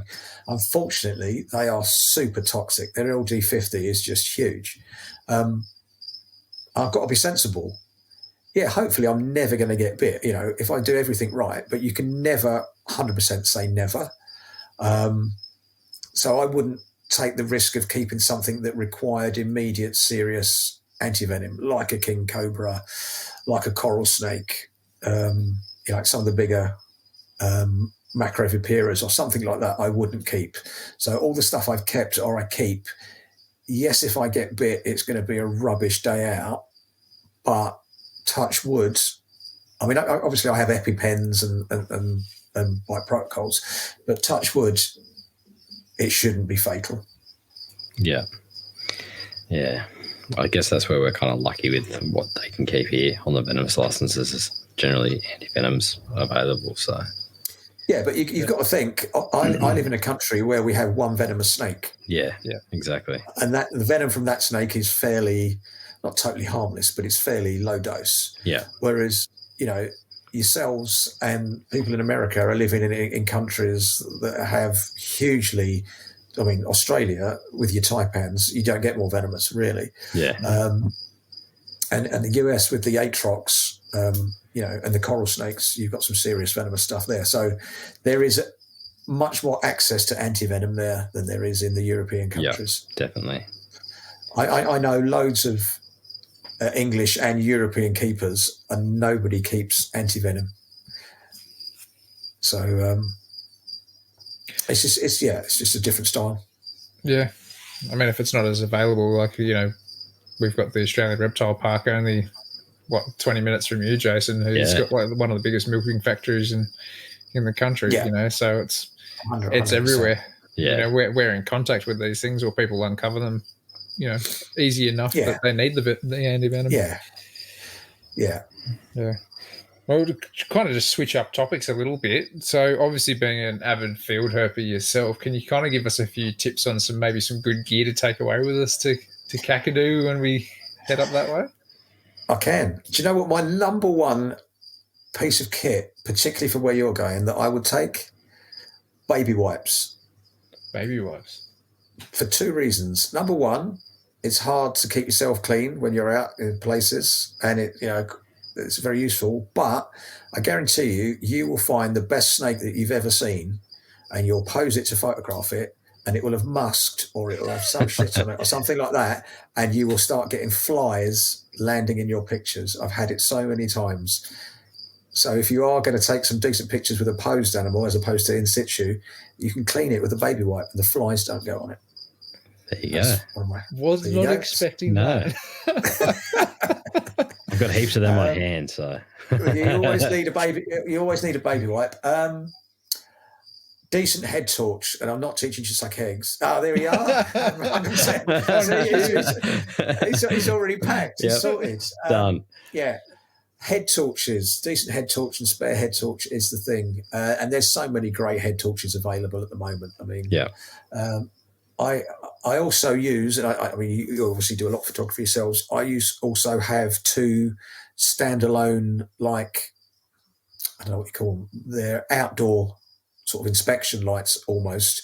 So they're about 6 inches by 4 inches, and if you're going to take night photography, you can just put those a couple of feet away on either side, and it just really enhances the light.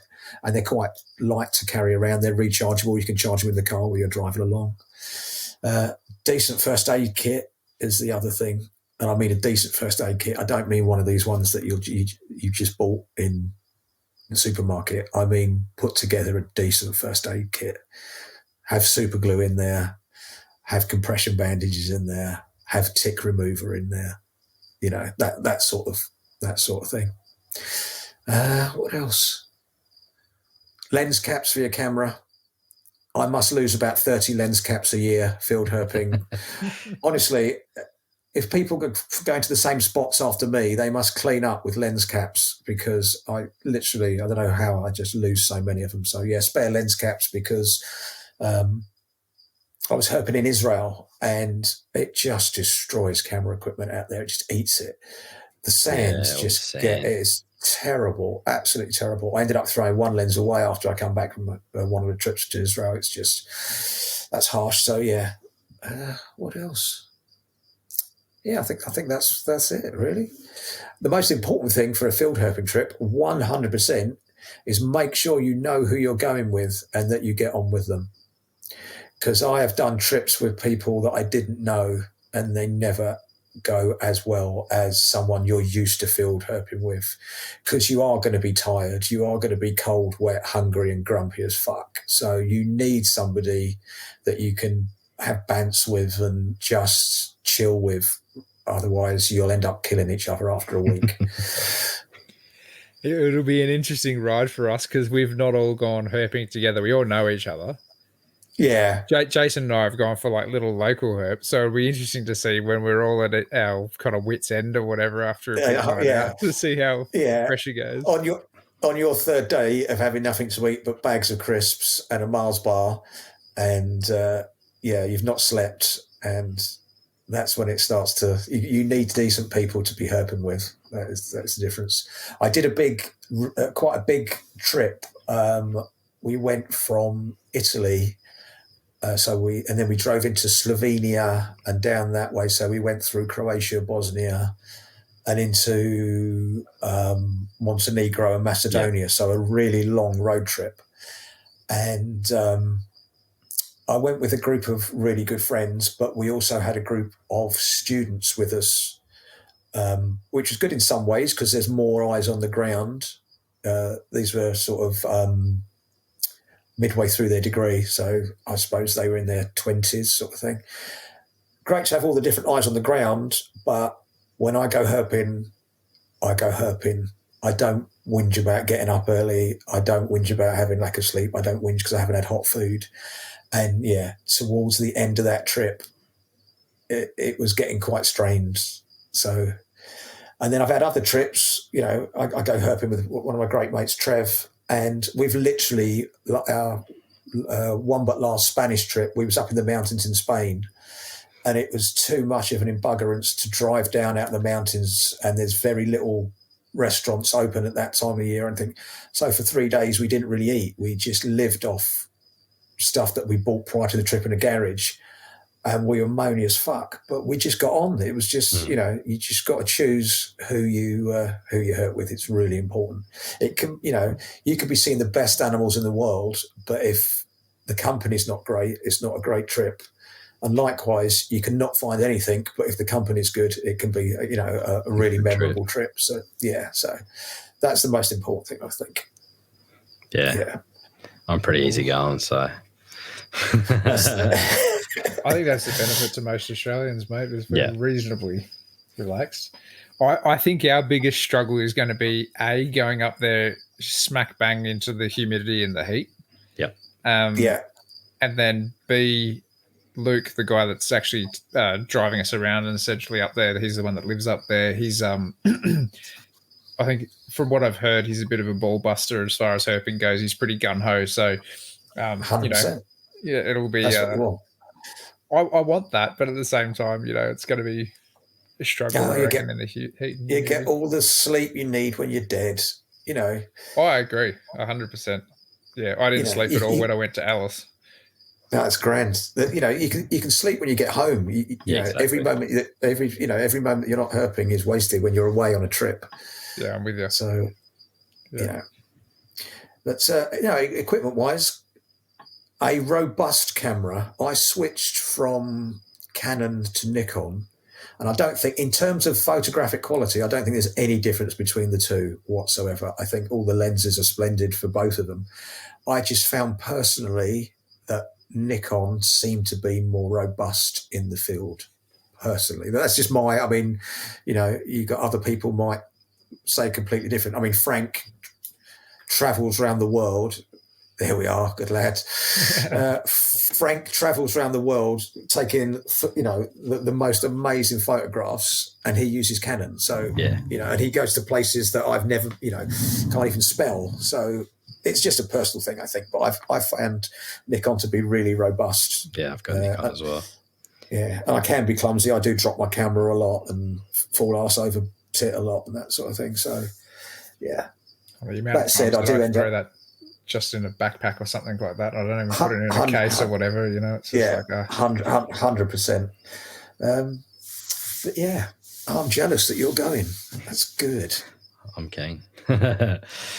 Stinging for it, Jason. Stinging for it. Stinging for it, as you're saying. Frothing. Yeah. That's cool.